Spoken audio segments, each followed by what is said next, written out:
এই জুলাই আগস্টে যারা শহীদ হয়েছেন সেই শহীদদেরকে সম্মাননা যদি আমরা জাতি হিসেবে না দিতে পারি, নিজেদেরকে কোনোদিন মহান ডাকতে পারবো না, দাবি করতে পারবো না। কিভাবে সম্মান দেব? সম্মান দেব তাদের যে স্বপ্ন, সেই স্বপ্নকে বাস্তবায়িত করে। সম্মান দেব তাদের স্মৃতিকে আমাদের চরিত্রে রূপ দান করে।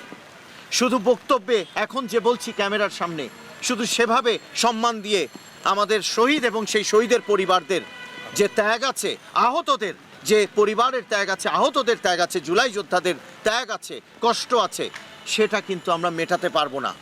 আমরা পারবো শুধু সেই স্বপ্নের বাংলাদেশ, যে স্বপ্ন দেখে তারা জীবন দিয়েছে, যে স্বপ্ন দেখে জীবন দেবার জন্য গিয়ে আহত হয়ে ফেরত এসছে জুলাই যোদ্ধা যাদের আমরা বলছি, তাদের সেই স্বপ্নকে পূরণ করার মাধ্যমেই কিন্তু আমরা তাদেরকে সম্মাননা জানাতে পারি যথার্থ রূপে।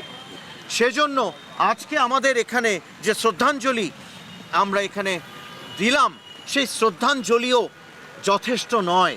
এটি প্রতীকী কাজ, কিন্তু আসল কাজ আমাদের প্রত্যেকের দায়বদ্ধতা থেকে আমাদের এই দেশ, জাতি গঠন, আমাদের যে স্বাস্থ্যসেবা সেটাকে পুনর্গঠন, আমাদের শিক্ষা ব্যবস্থায় নতুন পুনর্জাগরিত করে এটিকে একটি যুগান্তকারী পরিবর্তন এনে আলোকিত সমাজ তৈরি করা, এগুলো আমাদের কাজ। এবং সেই কাজে মাননীয় প্রধানমন্ত্রী হাত দিয়েছেন।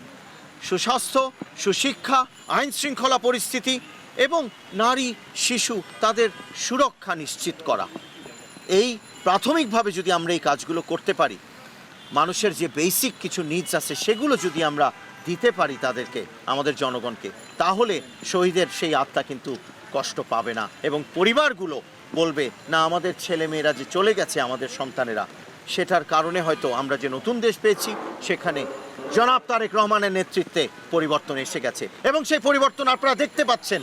আজকে সর্বোচ্চ পর্যায়ে কোনো করাপশন নাই, রাষ্ট্রের কোনো বৈষম্য নাই।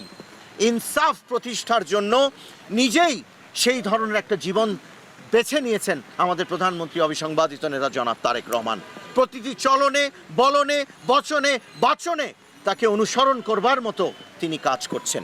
অতএব সেখানেই ইনসাফের শুরু। অতএব আমি বিশ্বাস করি আমরা আজকে যে দৃঢ় প্রত্যয় এখানে দাঁড়িয়েছি, সেই প্রত্যয়ে আমরা সফল হব ইনশাআল্লাহ।